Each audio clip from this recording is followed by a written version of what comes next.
Hai Sobat Gupi Perspektif, gimana kabarnya? Baik? Apakah baik-baik aja? Amat baik?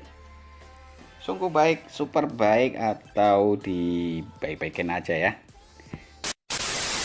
Apapun itu, tetap jangan lupa piara ikan gupi. Di kolom komentar di YouTube banyak yang mengusulkan untuk bahas masalah penyakit ikan gupi. Ya, sebenarnya dari dulu memang udah dimintain untuk membahas masalah penyakit ikan gupi ini ya.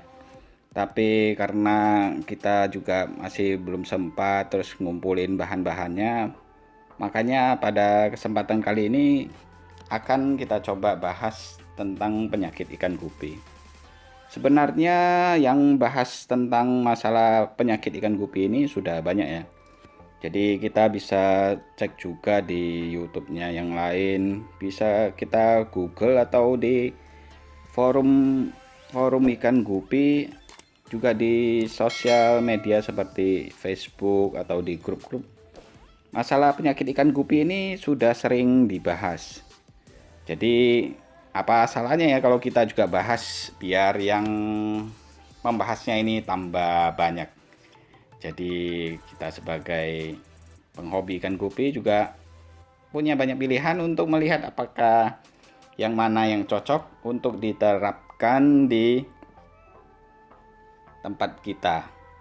Biasanya penyakit ikan gupi yang sering mendatangi, yang sering mengunjungi, yang sering singgah dan membuat masalah bagi pecinta ikan gupi ini ada banyak, tapi kita cuman sebutkan beberapa aja ya, seperti white spot, velvet, ya busuk sirip dan ekor, terus dropsy atau yang membuat ikan gupi itu sisiknya kayak sisik nanas itu. Ya, sudah cukup 4 aja ya. Namanya juga penyakit, ngapain juga banyak-banyak ya. Itu kan namanya cari penyakit. So, teman-teman, sementara yang disebutin cuma 4, ya intinya penyakit ini yang sesuatu yang harus kita hindari dalam pemeliharaan ikan gupi ini. Penjelasan mengenai apa itu white spot, apa itu velvet, busuk sirip dan ekor, dropsy atau sisik nanas, dan lain-lain sebagainya itu kita nggak bahas di video kali ini ya. Karena ya seperti tadi sudah dijelasin, karena yang bahas juga sudah banyak. Kalau kita perlu penjelasan dan lain-lain sebagainya ya itu juga bisa kita cari aja. Intinya sih cuma satu, ikan gupi kita sakit.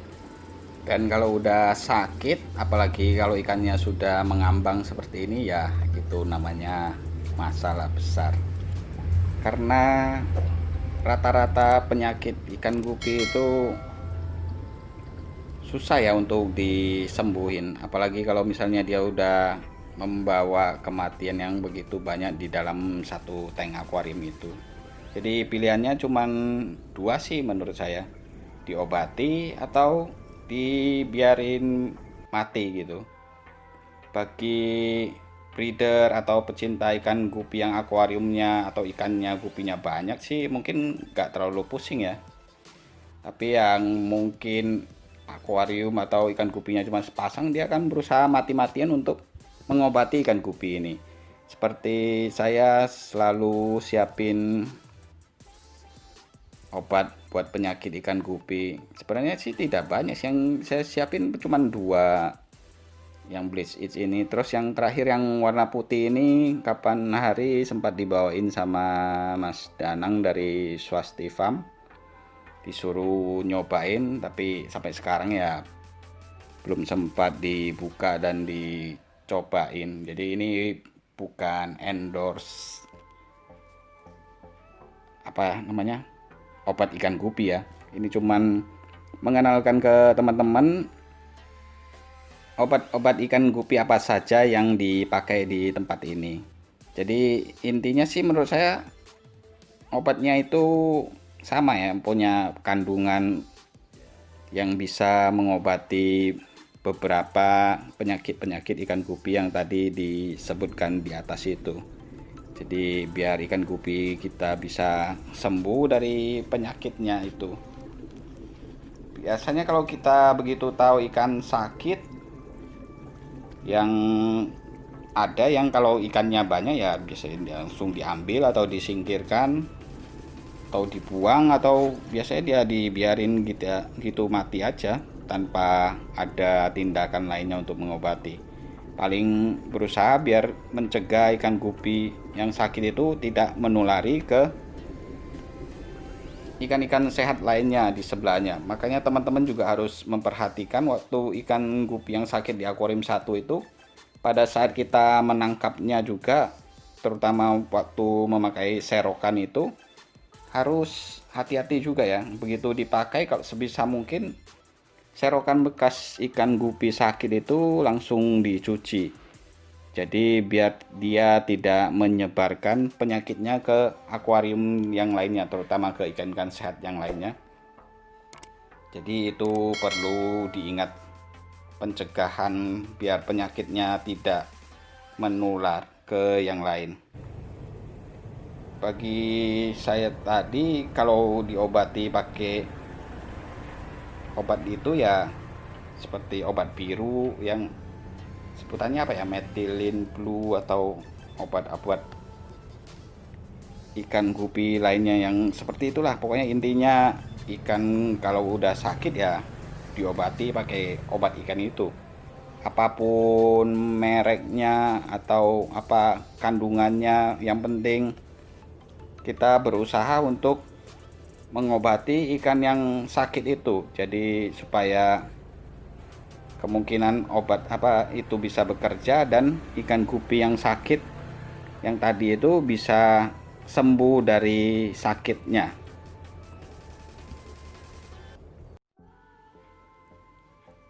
Bakteri atau parasit biasanya yang menyebabkan masalah sakit ikan gupi tadi. Obatnya ya menurut saya sih ya itu aja. Apapun sakitnya sebenarnya menurut saya sih nggak terlalu ini. Pokoknya kalau dia udah sakit ya kita langsung obati aja. Untuk dosisnya sendiri kira-kira juga saya, kalau mau lebih jelasnya biasanya ada penjelasan sih di dalam kemasannya itu atau ditempel di luarnya itu.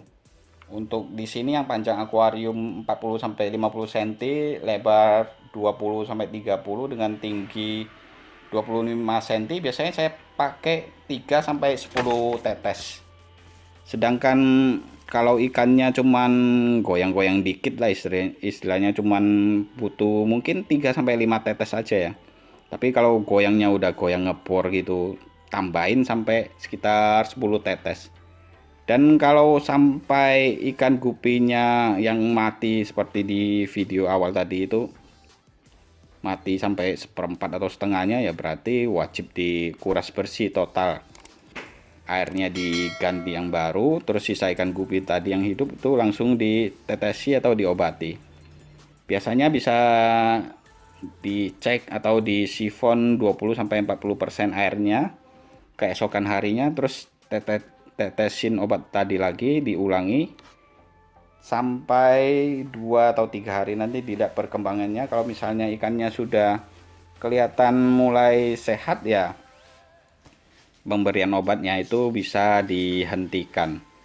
Oh ya, sempat dapat obat lain yang dari Swasti tadi, nanti kalau misalnya sempat kita coba akan kita review mungkin lain kali, disertai dengan penjelasan lebih detail, lebih lengkap lagi tentang penyakit-penyakit ikan gupi ini di video-video berikutnya.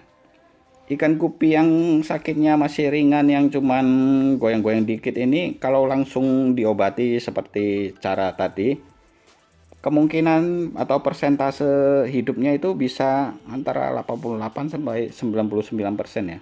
Jadi lumayan tinggi kalau sakitnya itu masih belum parah. Tapi kalau udah parah seperti tadi itu ya kemungkinannya bisa cuman 50-50nya bisa sembuh, sedangkan 50 lainnya ya kemungkinan ikan itu akan semakin bertambah parah dan mati akhirnya. Dan kalau akuarium itu isinya sudah yang banyak yang mati, yang seperti tadi airnya keruh dan lain sebagainya, kemungkinan untuk diselamatkan itu biasanya semakin kecil. Biarpun kita udah kuras total, udah pindahin sisa ikan-ikan yang hidup tadi itu, diobatin, kemungkinan survive atau untuk hidup ikan yang sakit tadi itu biasanya kecil ya.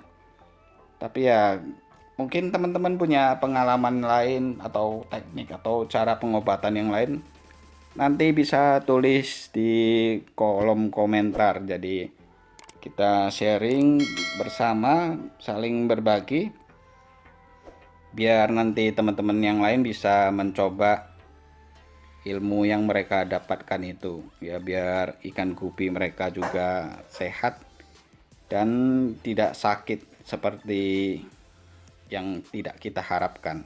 Kesimpulannya cuma satu ya, jangan cari penyakit. Yang namanya sakit, disakiti, tersakiti, menyakiti, nggak enak.